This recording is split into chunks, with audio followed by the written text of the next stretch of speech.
Every so often, somebody will give you a gift that's special, a gift that actually means something. I mean, it's always nice to get a gift, right? But every now and then somebody gives you a gift and you just really, really, really appreciate it. You know what I mean? And a couple of weeks ago, somebody at church, a lady brought me a book. She said, "Paul, I know you love books, and I just finished this one. And I think it's a book that you would like to read." And she said, "I got to warn you about something, though. It's one of those kind of books that when you start reading it, you can't stop. You have to just keep reading until you get to the end." And she was right. It's a book about a couple of people, Gertrude and her husband Russell, who became missionaries to China many years ago. They actually left the States in 1921. Each of them, after learning about missions at their very own home church, a Christian church just like ours, went on to school and then sold everything that they had so that they could travel to the other end of the world and begin working in Japan, China, Tibet, several other places in Asia. And what strikes me about this book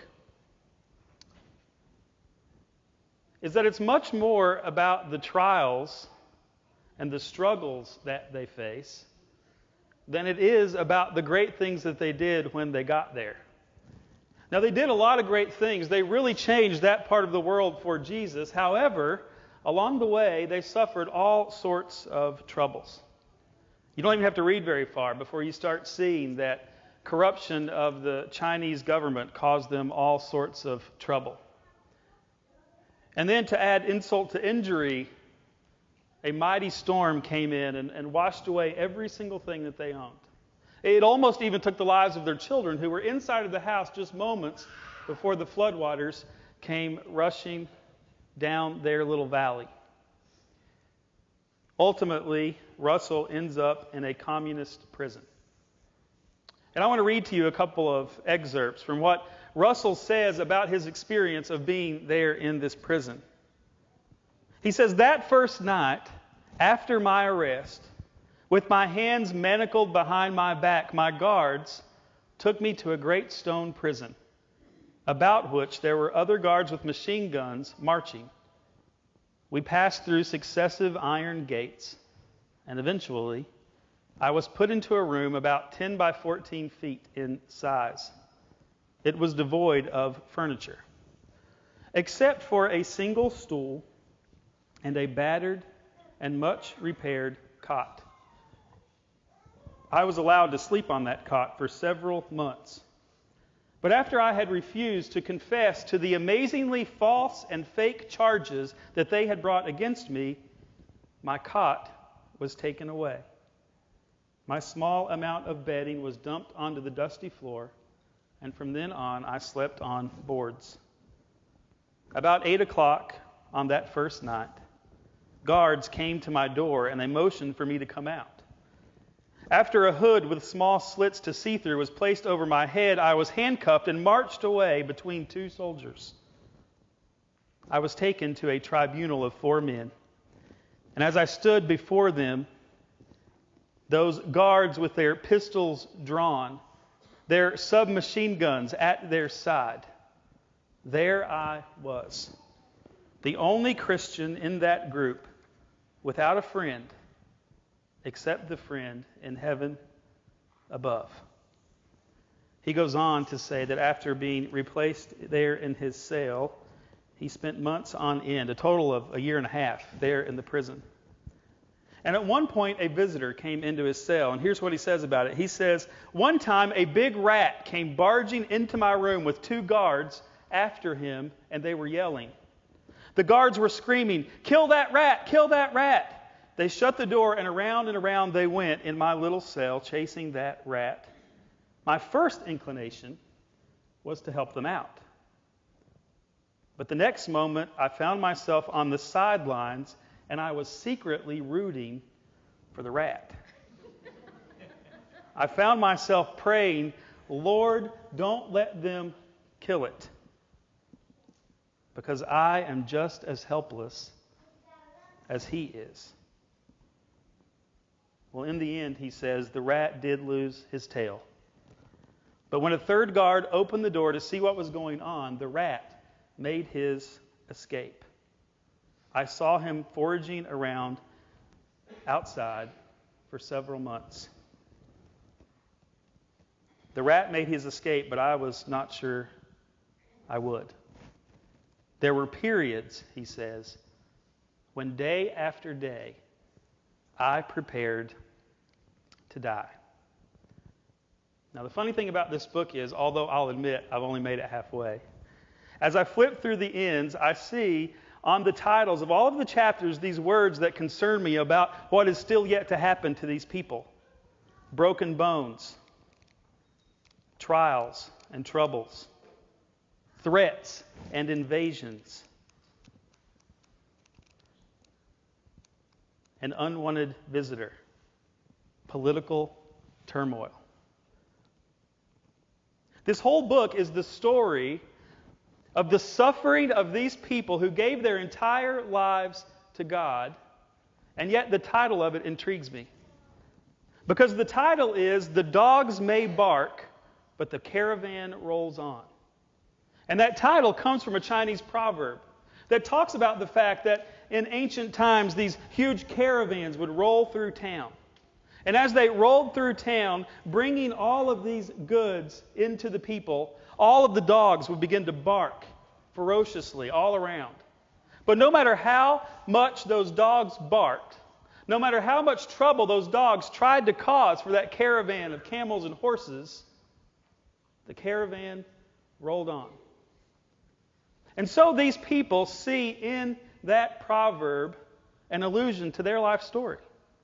That though their lives were filled with trouble and pain, they know that no matter how much the dogs bark, the story of their life will go on because they have been blessed by a God who loves them.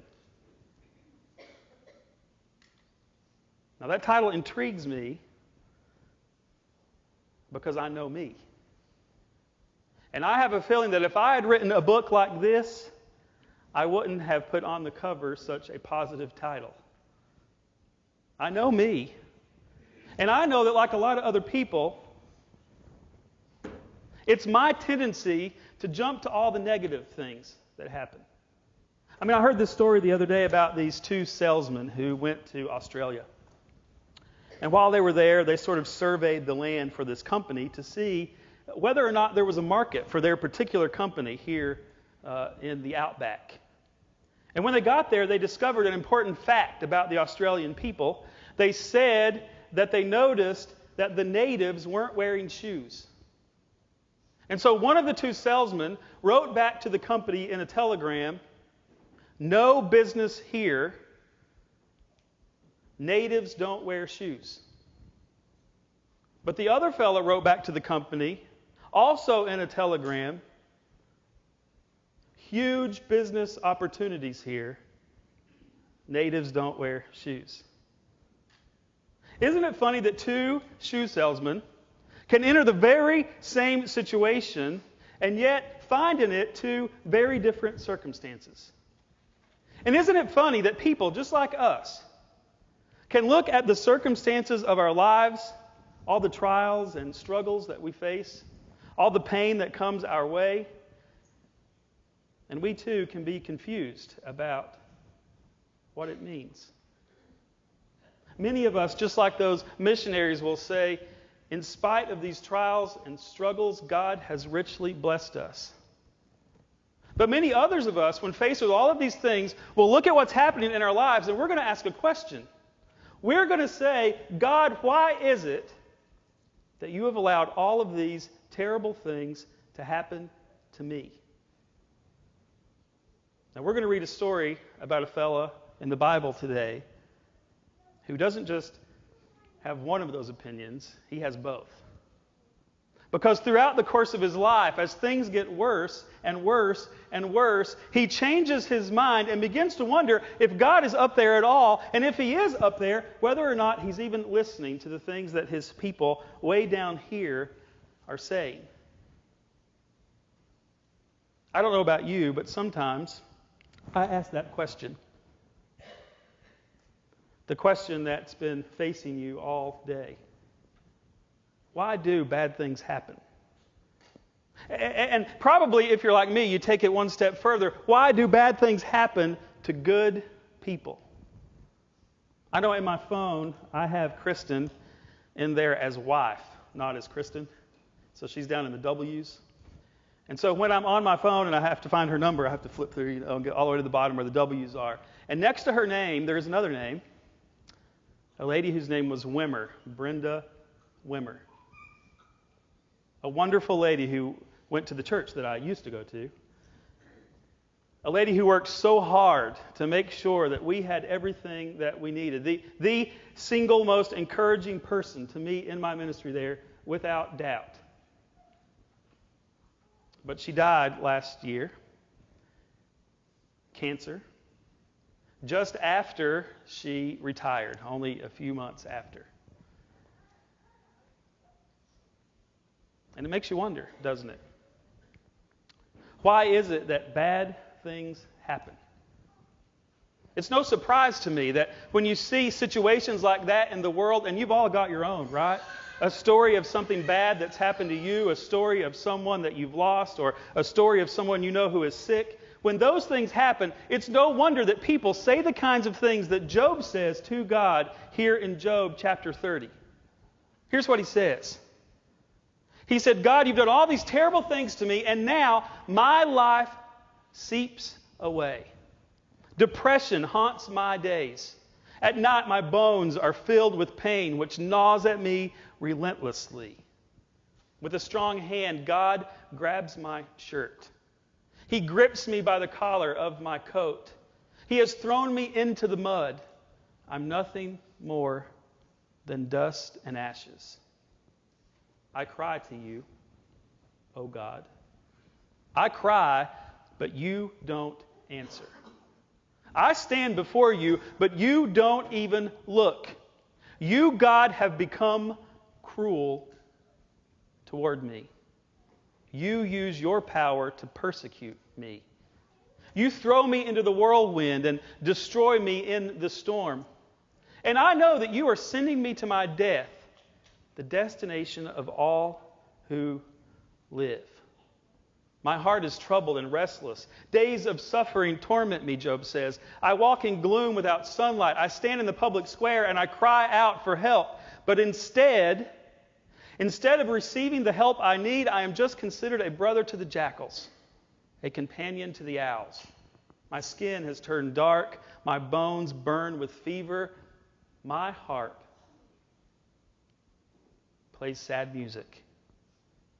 My flute accompanies those who weep.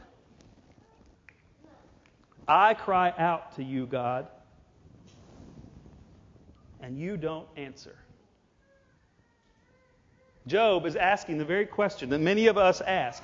God, why is it that you let bad things happen to good people, even good people like me? And Job's answer is clear. Why do bad things happen? It's all God's fault. God, I call to you, and you don't answer me.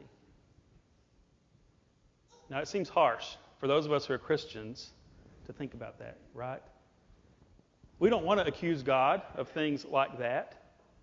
But maybe if we step back and look at some of the things that were happening in Job's life, we'll understand why it was that he got in that kind of place in his mind. Let me share with you some of the stories from the Bible of what happened to Job. It says there in Job, this is chapter 1, verse 13, that one day Job's sons and his daughters were feasting at the oldest brother's house.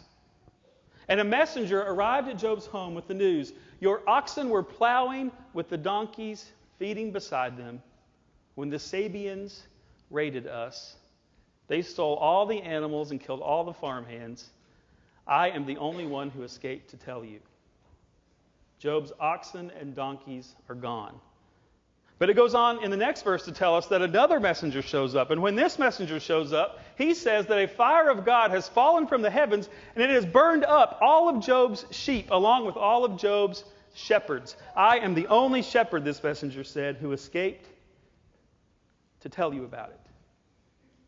And then we go on in the next verse to learn that a messenger comes to Job and says that 3 bands of these Chaldean raiders have come and they've stolen all of his camels and they've killed all of his servants. I am the only one who has escaped to tell you. Job, a very rich farmer, who the Bible says had thousands of sheep and thousands of camels and thousands of donkeys, is left with absolutely nothing. And in his context of the ancient world, this meant that he had no way to feed his wife and his children. It's no wonder that he cried out to God, God, why have you done this to me? Left me here without a job, poor and destitute. But things only get worse. Because we read in the next verse about another messenger who comes. And this messenger arrived with the news, your sons and daughters were feasting in the oldest brother's house. Suddenly a powerful wind swept in from the wilderness and hit the house on all sides. The house collapsed, and all your children are dead.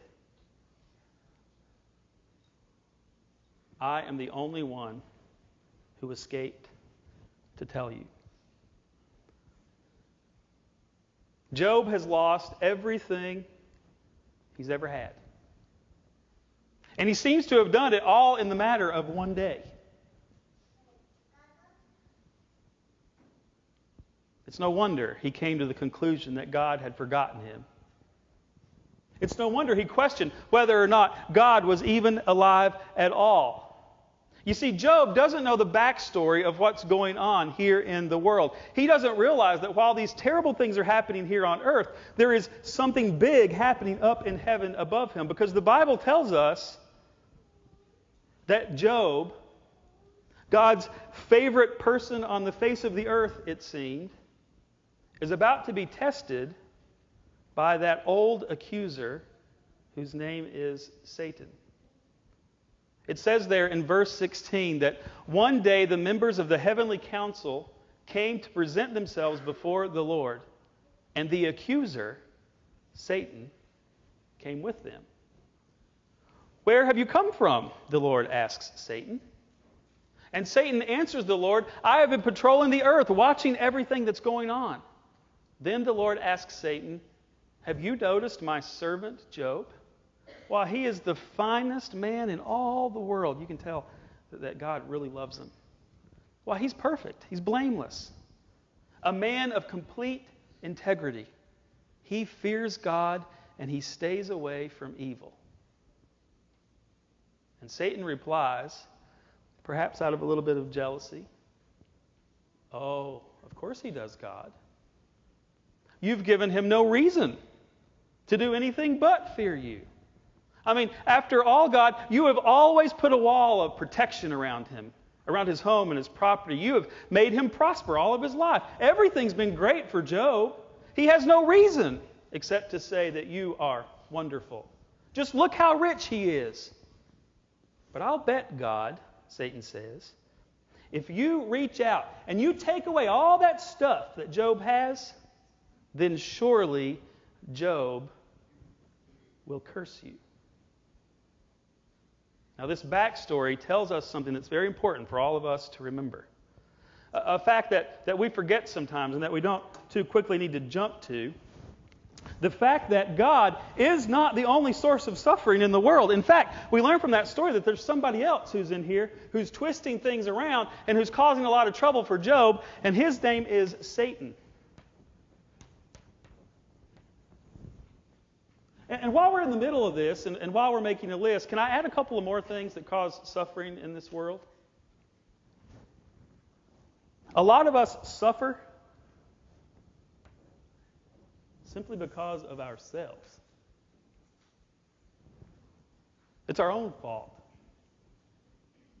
I mean, think about it. If you get in the car today and you decide that you're not going to make it to Walmart before the crowd gets there, and you decide to go 115 down US 23 here, and you hit that intersection there at Walmart and you're going too fast to slow down and you ram into another car, and because of that crash you die, Well, it's all your fault.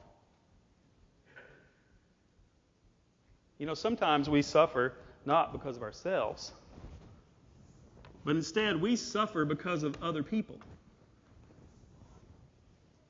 Let's say you're leaving your church and you make it to that red light there at Walmart.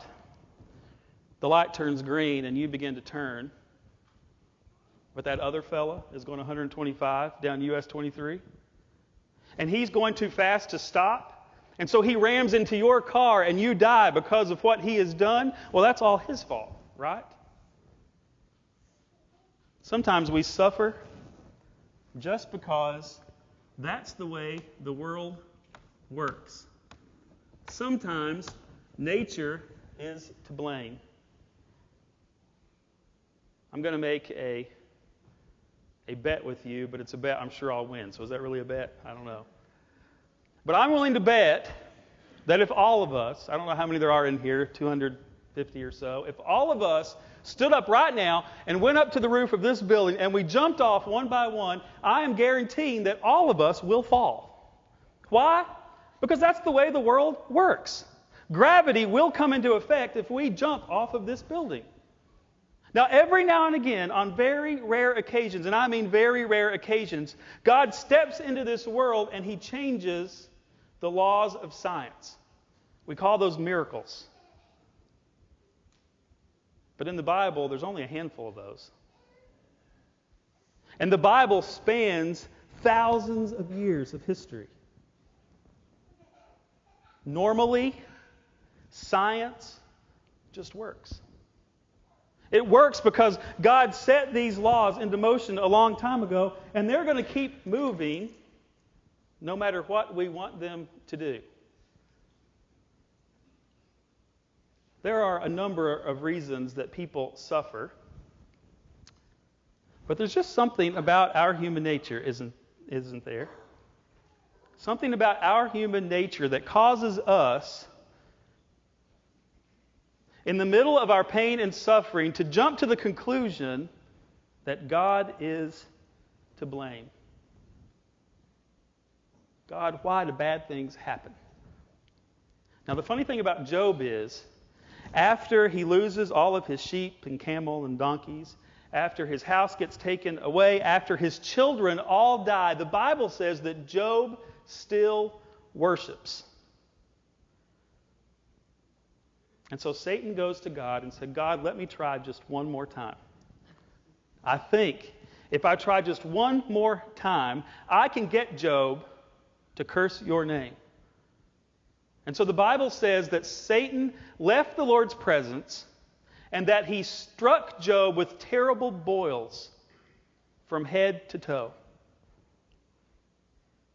Now here, completely miserable because of all of the terrible things that have happened to him, and now afflicted with this terrible disease, Job finally stops worshiping and instead calls out to God, God, I am calling to you, but you are not answering. God, why have you let bad things happen to me, your servant? But God is completely silent. And so Job's friends try to come to the rescue. They love Job. And they want him to be lifted up from this terrible place that he is in. They want to encourage him and they want to make his life better. And so the Bible says that when Job's three friends heard about his tragedy, they got together and traveled from their homes to comfort and to console him. These are good friends, the kind of friends that you want to have on your side. Their names were Eliphaz the Temanite, Bildad the Shuhite, and Zophar the Naamathite. And when they saw Job from a distance, they scarcely recognized him. Wailing loudly, they tore their robes and they threw dust into the air over their heads, and they showed their grief. Then they sat on the ground with him for 7 days and for 7 nights, and no one said a word to Job, for they saw that his suffering was too great for words. If I ever suffer, these are the kind of friends I want to have. Friends who are willing to suffer alongside of me. who are willing to feel my pain. Friends who are willing to come and sit beside me for 7 days, even if they're doing nothing at all. And Job's friends were the perfect friends until they opened their mouths. And after 7 days of sitting there with him, and after 7 days of trying to comfort him, they just decided that they were over it. They decided that it was time for them to get back on with their lives. They decided that Job had had enough time to grieve. 7 days is more than you need, Job. It's time to get up and get moving again. And so each of his friends took a turn at trying to help Job to understand what had happened to him. Now, most of the rest of the book of Job is this story. I can't possibly tell you all the things that they said. It would take us 3 weeks for me to read all this to you. But I do want to sort of summarize for you what each of his friends tried to say to him. First of all, there's Eliphaz, who stands up there in front of Job, and he basically says to Job, Job, we realize that you're suffering, and we know you're in pain, but hey, you just need to trust God, and everything will be all right. Have you ever heard somebody say that to somebody who needs comforting? It doesn't really help a whole lot, does it?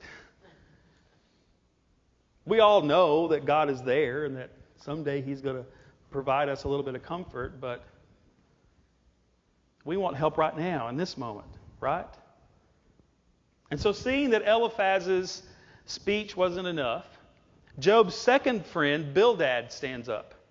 And Bildad basically says to Job, Job, you've been here for 7 days. You've done your mourning. You've worn your black. You've done all the things that you're supposed to do during a funeral.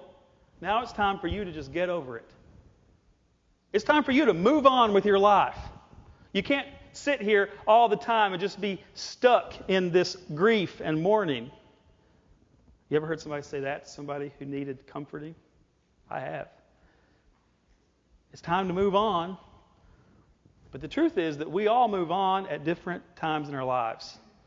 The truth is it takes some people longer to grieve than it takes others. And so Bildad's speech had no effect on Job. And so Job's third friend, Zophar, stands up to give it a try. And Zophar says the kind of thing that you often hear on Christian TV or radio. Why is it that all of these bad things are happening in the world? I'll tell you why. It's because God is punishing your sin.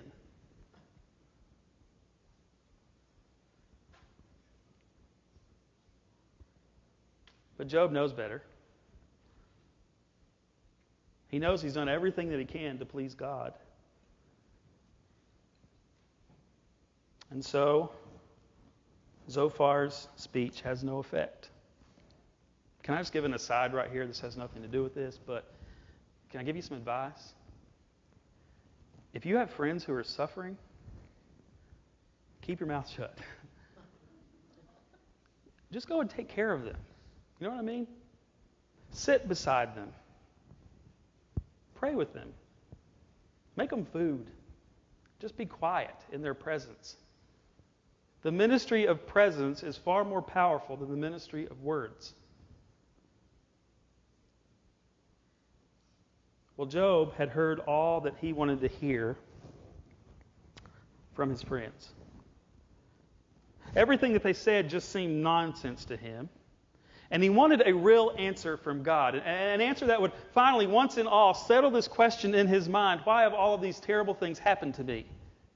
And so it's there, at the end of these speeches, that Job says those words that I told you at the beginning of the sermon.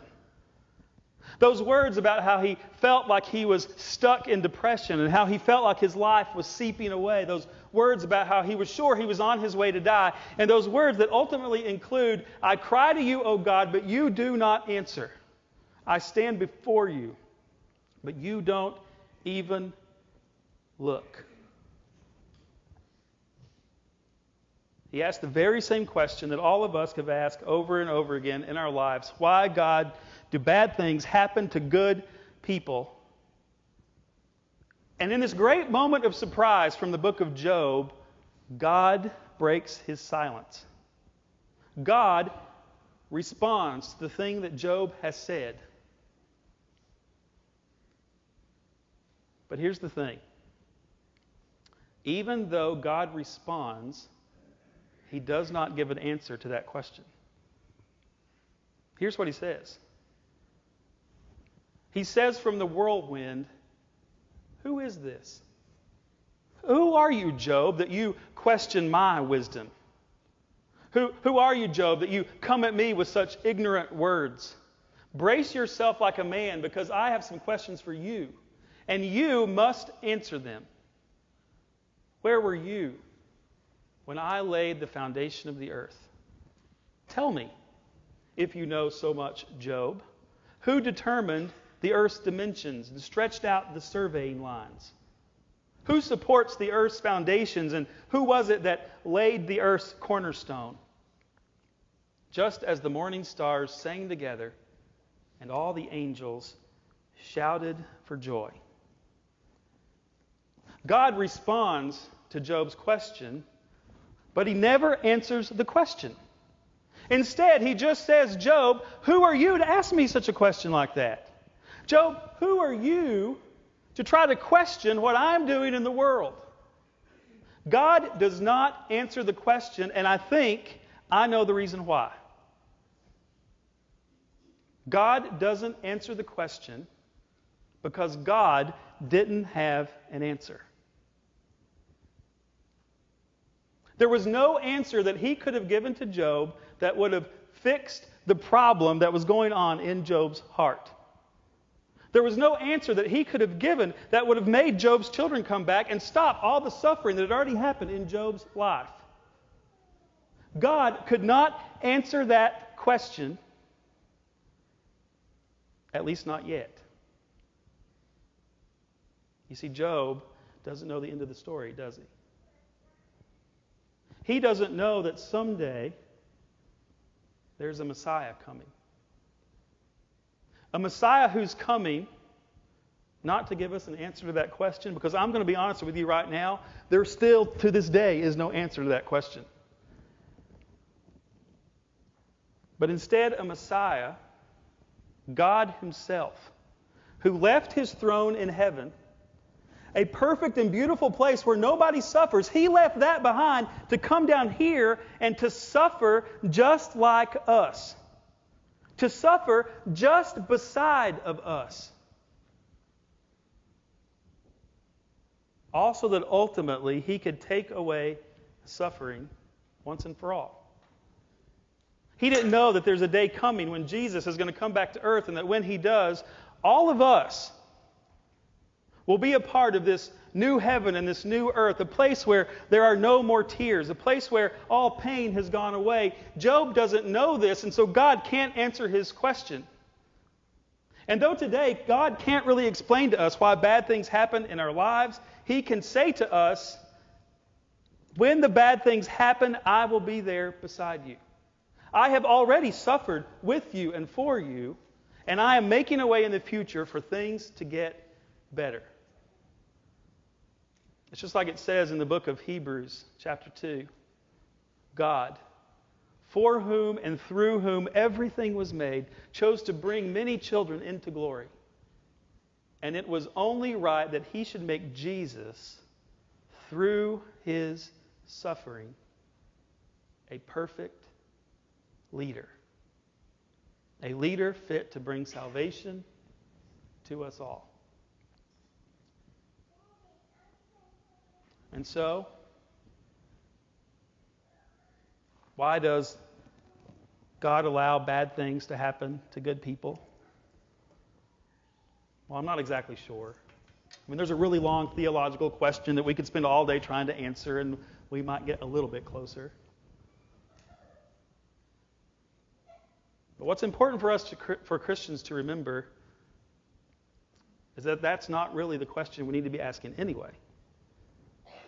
Not why do bad things happen to good people, but why did bad things happen to God? All because he wanted to save us. For God so loved the world that he gave his only Son, even so that he could go to the cross, in order that we might be saved. Blessed be his name forever. Let's pray.